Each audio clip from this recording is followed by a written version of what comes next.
Om Swastiastu, Ratu Idadane sarang sami, sani kesumayang titiang, talar semeton titiang, sani terus nesin titiang, titiang angayu bagil, kecunduk malih.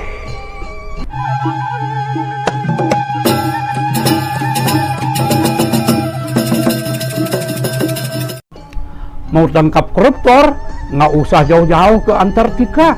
Kanan kiri Bapak tinggal ringkus 4 orang ini. Itu di pusat. Di daerah bagaimana? Kasus proyek tol Mengui hingga proyek kebudayaan di Bali dilaporkan ke KPK. Nah, kasus-kasus yang lain yang ada aroma korupsinya juga dilaporkan ke KPK. Waduh. Bagi orang-orang yang terlibat di dalam kasus itu, mungkin tidak bisa tidur. Tapi anehnya, kayang saya sengedang pulas. Temen luang nyerjet dina dokumen kene. Tolong penegak hukum lahan tanah di pererenan kene kasus memang ken. Pemotongan tebing juga, tolong penegak hukum selidiki. Pangtenggelisan kasusnya ditutup sebelum viral ke media massa. Nyanget-nyanget tenusak bayu. Apa sebab? Bukan karena terlibat, tapi bagaimana cara membuat konten untuk menyuguhkan itu agar satu, tidak ada kesan menjelek-jelekkan orang padahal berdasarkan fakta dan data. 2, memberikan informasi yang benar kepada masyarakat. Dan 3, astungkara bisa mengedukasi masyarakat. Nah, idealnya begitu. Tentang jalan tol Gilimanuk Mengui, kan sudah disinggung itu di dalam konten saya yang dulu. Tapi ya saya pertegas lagi, seperti dimuat di media online seperti ini. Untuk proyek jalan tol ada dugaan mengaburkan aset yang dilakukan oknum pejabat pemerintah Provinsi Bali. Nah, apa maksud mengaburkan aset itu? Menurut info, ada lahan milik Pemprov Bali yang digunakan untuk jalan tol mendapat ganti rugi. Nah, ganti rugi itu tidak masuk ke kas daerah, tapi masuk ke rekening pejabat di Pemprov Bali. Kalau berita itu benar, ya mungkin ini yang dipermasalahkan. Mungkin ada aroma. Nah, lalu tentang mega proyek Pusat Kebudayaan Bali di Kelungkung yang menggunakan dana PEN. Dana PEN itu sebenarnya adalah tujuannya untuk ini, melindungi, mempertahankan, dan meningkatkan kemampuan ekonomi para pelaku usaha dalam menjalankan usahanya selama pandemi COVID-19. Untuk UMKM, program PEN diharapkan dapat memperpanjang napas UMKM dan meningkatkan kinerja UMKM yang berkontribusi pada perekonomian Indonesia. Berapa dana PEN yang dipinjam? Ya, 1,5 T. Dan menurut info, untuk merampungkan PKB di Kelungkung itu memerlukan lagi dana 2,5 T.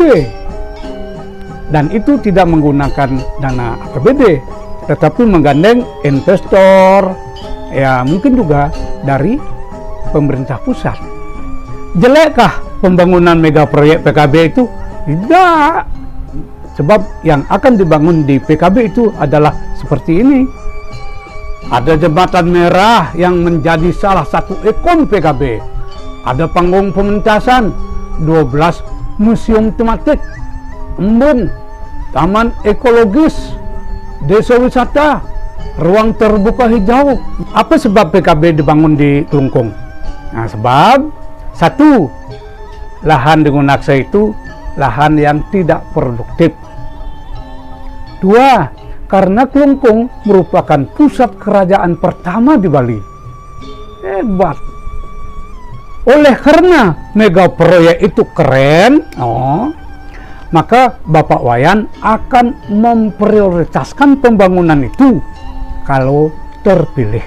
Ya, tetapi sumber lain mengatakan bahwa mega proyek itu tidak terlalu mendesak. Ya, mungkin bisa 5 tahun atau lebih. Tidak apa-apalah.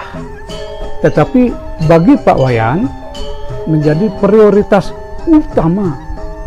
Dari kalangan anggota dewan pun sebagaimana diucapkan oleh Bapak Adi Wiratama, kalau pembangunan ini sudah jadi akan sangat bermanfaat. Ya, tentu saja saya setuju dengan itu. Tetapi mengapa proyek PKB ini dilaporkan ke KPK oleh Pandai Mangkurate, Dewan Pembina Garda Tipikor Indonesia Provinsi Bali? Apakah di dalam kasus ini ada aroma? Lalu yang menjadi pertanyaan dan juga menjadi persoalan, bagaimana kalau ada kandidat sekarang terindikasi melakukan tindak pidana yang pernah dinyatakan sebagai kejahatan yang luar biasa itu? Lalu sekedar omong-omong, mengapa ya jembatan yang dibangun di PKB itu berwarna merah sehingga disebut jembatan merah? Kenapa tidak warna kuning atau warna hijau atau warna yang lainnya? Kenapa harus merah? Netizen pasti bisa menjawabnya. Nah, terlepas dari persoalan ini, sepanjang sepengetahuan saya, ada 2 kasus korupsi yang terdakwanya akhirnya bebas. Pertama, mantan Gubernur Bali Debagus Oke pernah dituduh korupsi, dituntut 1 tahun penjara, tapi dipunis bebas. Kemudian Bapak Profesor Antara, mantan Rektor UNUD, juga dituduh korupsi, kemudian hakim mempunis bebas karena Profesor Antara tidak terbukti memperkaya diri sendiri dan tidak merugikan keuangan negara atau perekonomian negara. Nah, dari 2 kasus ini, saya berkesimpulan, kedua penegak hukum itu, yaitu kejaksaan dan pengadilan, memiliki pandangan dan penilaian yang berbeda. Nah, andai kata semua atau sebagian besar kasus-kasus korupsi yang mengalami nasib yang sama seperti Bapak Profesor Antara, wah,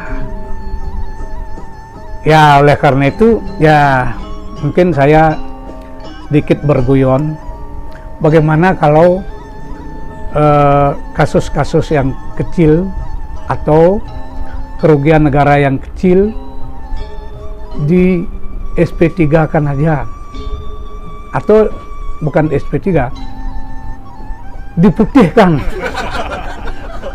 jadi yang diampunilah, jadi ada pengampunan nasional atau pengampunan daerah. Bayangkan para pejabat-pejabat yang biasa tidur di kamar yang mewah, kamar yang sejuk, bersih, lalu tiba-tiba tidur di kamar pengap, banyak nyamuk.